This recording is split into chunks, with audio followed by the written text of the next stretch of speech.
The protectors of the Wood podcast. Everything is at stake. The destruction of our planet is becoming real life. This podcast tells the story of misfit teenagers struggling to band together and help our world through this crisis. Episode number 26, The Uninvited. Friends and enemies gather at the welcome home party.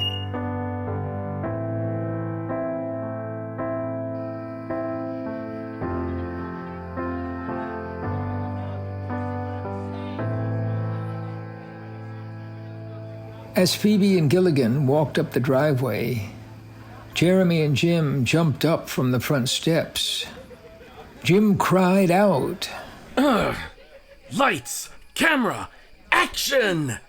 You're here! Just wait a bit with me." That's my cue. Jeremy disappeared into the shadows at the side of the house. The noise of voices from the backyard sank to a low hum. Whoa. We've got to give them a moment. Across the lawn in the moonlight by the wagon, Chester Peterson waved to Phoebe, and she waved in return. Okay, here we go. Jim escorted them around the corner of the house. The backyard was in shadow. Nothing moved. Suddenly, the lights came on, and a chorus of voices yelled.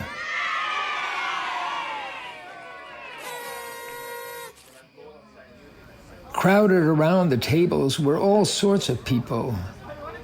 Phoebe and Gilligan blinked in the spotlight, and 100 voices began talking at once.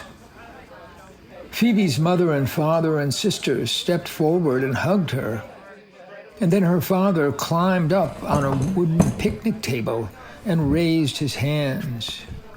Slowly, the hubbub subsided.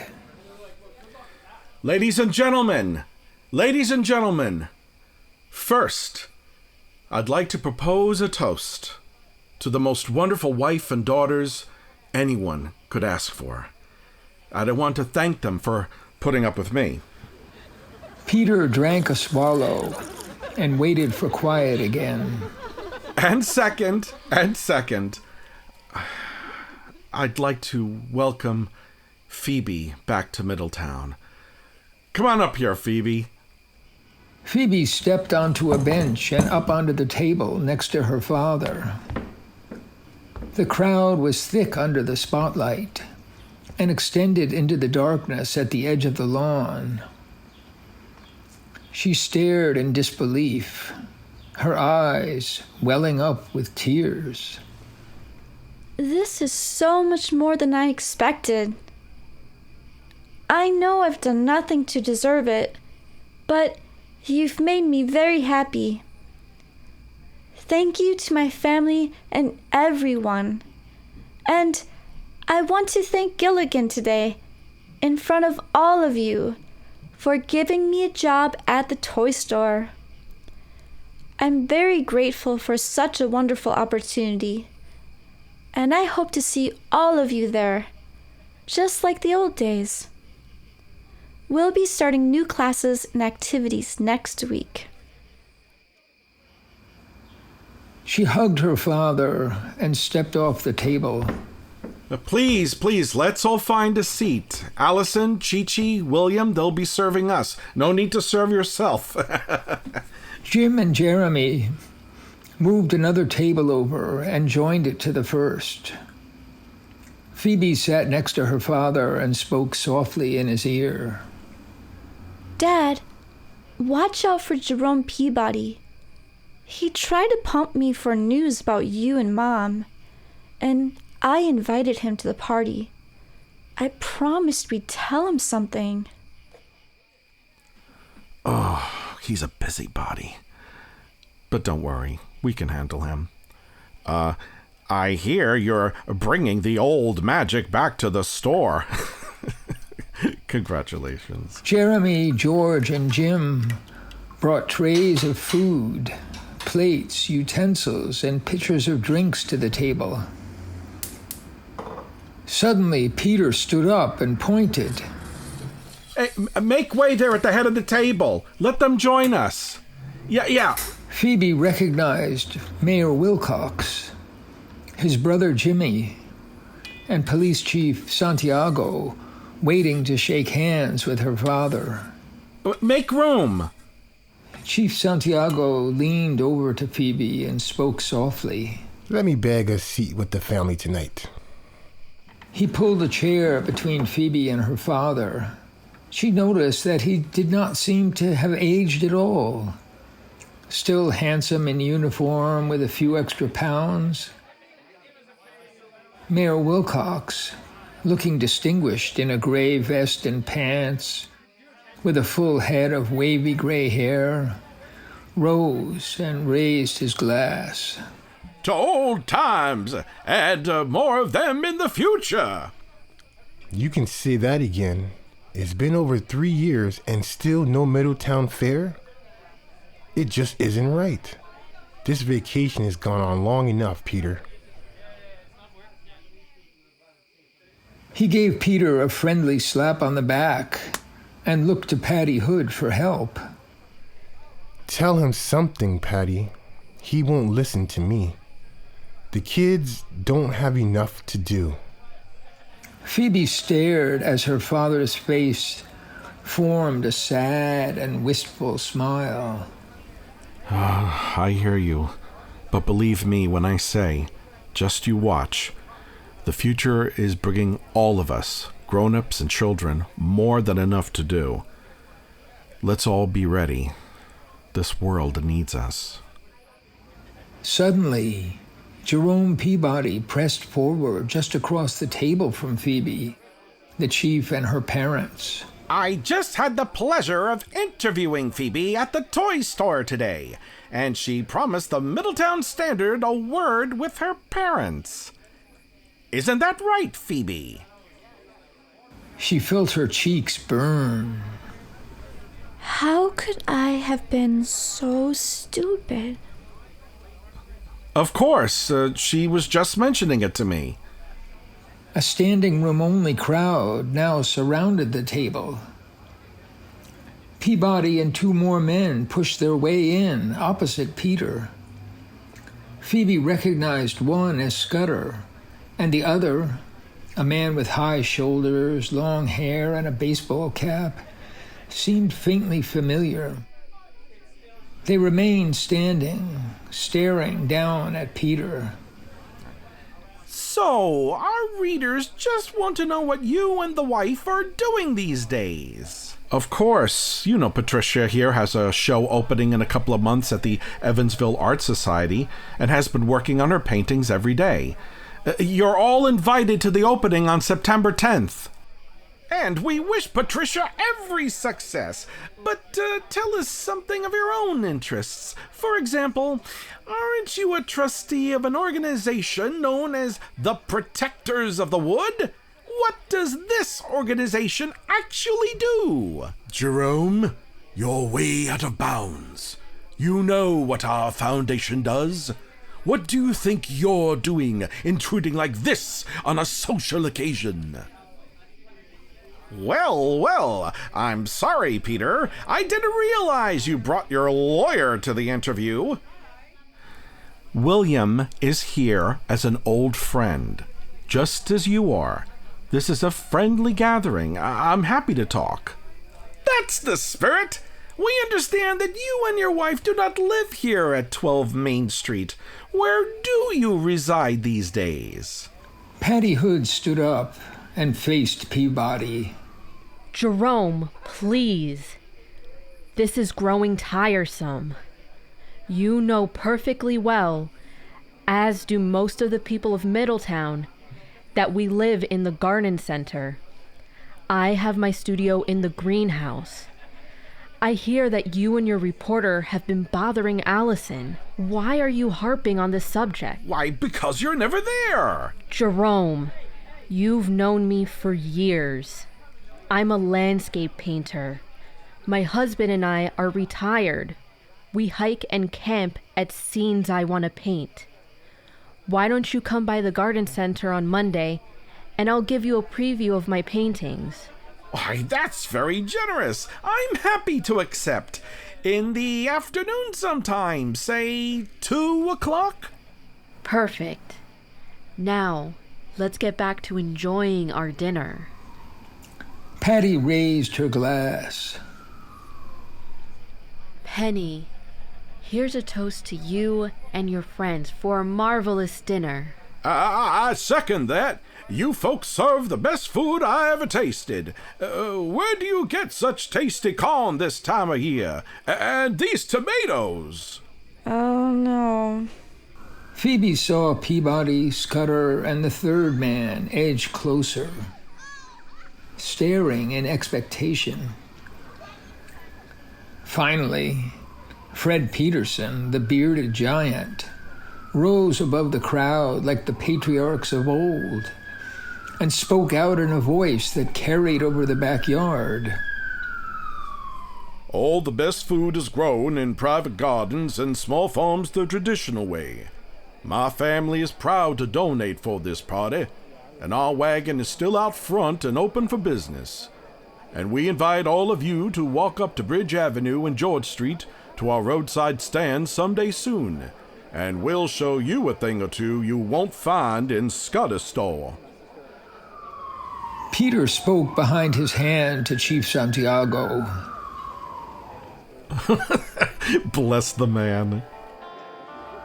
Someone turned up the music on the other side of the yard, and the sound of splashing and the voices of young children filled the air.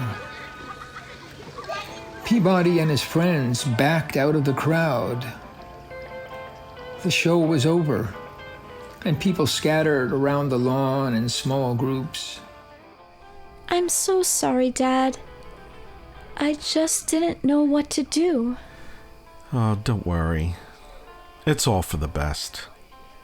We've been putting that problem off, and voila, things turned out better than we could have planned. Phoebe stood up and scanned the yard.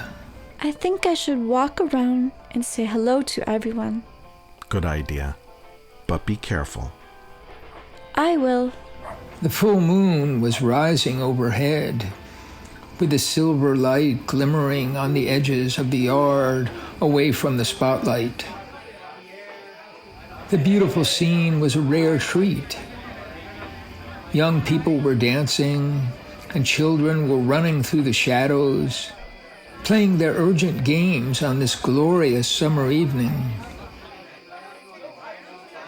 Phoebe realized that she was playing her own urgent game, one that was just as vibrant and engrossing as ever before. I see things better now. This world takes some getting used to. She ran into Rose and Rob, and they planned the visit of the preschool class to the toy store as Phoebe walked them out to their car. On the way back, Phoebe heard a raised voice coming from the other side of a minivan parked on the lawn. I tell you, some of it is the same as Abby's. Exactly the same. You heard Fred Peterson. Check his farm. Phoebe stood back in the shadows. The men walked into the glare of the driveway lights, and she saw Scudder and his friend in the baseball cap. Oh, this stuff is not his. You're just too interested in the beer to notice. We've got to find Abby. Stop yelling at me. I'm not your little kid. Just what have you done for me to take that attitude? Sorry. You're right. I get carried away. The voices trailed off. Phoebe could see the men drift up the driveway and into the crowd. She began to worry that Abby might suddenly appear in this dangerous territory. She stepped out of the shadow of the minivan and saw Chester Peterson stand up from behind a pickup truck. They stared at each other for a second and began to laugh. I haven't eaten all day. I've got to sit down. Desperately, she surveyed the crowd and spotted Glenda, Jeremy, and George sitting together on pieces of a fallen tree behind Dr. Bear's garage. So this is where you're hiding. I hope I haven't missed all the interesting conversation. We're just getting started. Come and sit here. Phoebe sat down suddenly on the grass, feeling dizzy. She leaned over and put her head in her hands. Are you okay? I just haven't eaten. To think of the food we brought to your table. Phoebe realized that it really pained Jeremy, that she didn't get any food. There's still some good food left. George and Jeremy stood up. Get me something too. I'm avoiding the crowd. Abby! Shh. Don't yell like that. I don't want anyone else to know I'm here. Abby sat on the grass, only a few feet from Phoebe. I'm so glad to see you, but this is a scary place to be tonight. I know.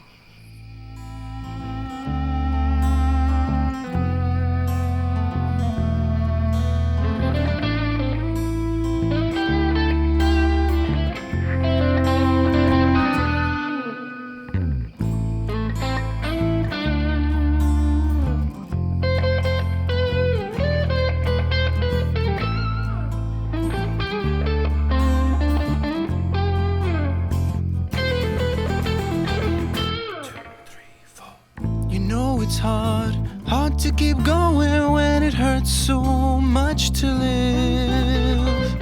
You know it takes so much more than all you've got to give. Reach for me, 'cause I'm all out of strength today. Please show me the way. Please show me the way.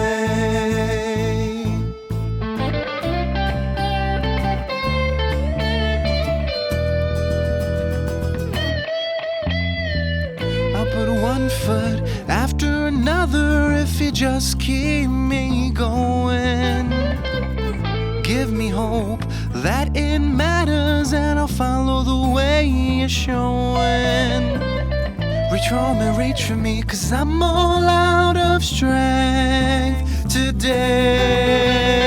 Please show me the way.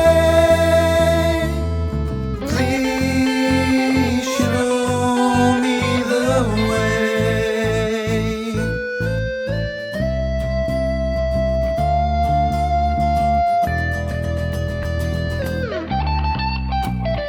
Are you out there? Tell me, are you in there? Does anyone hear my call? It's got to mean something that's anything here at all. Reach for me, 'cause I'm all out of strength today. Please show me the way.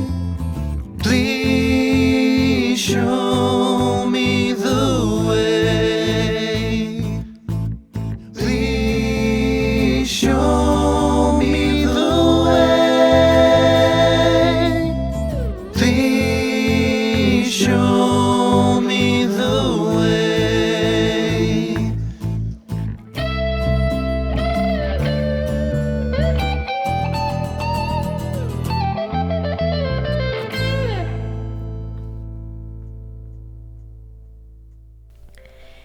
Thanks for listening to the Protectors of the Wood podcast. Find all our podcasts, songs, and projects on our website, www.protectorsofthewood.com. And to all the eco warriors out there, remember that everyone can make a difference and every action counts.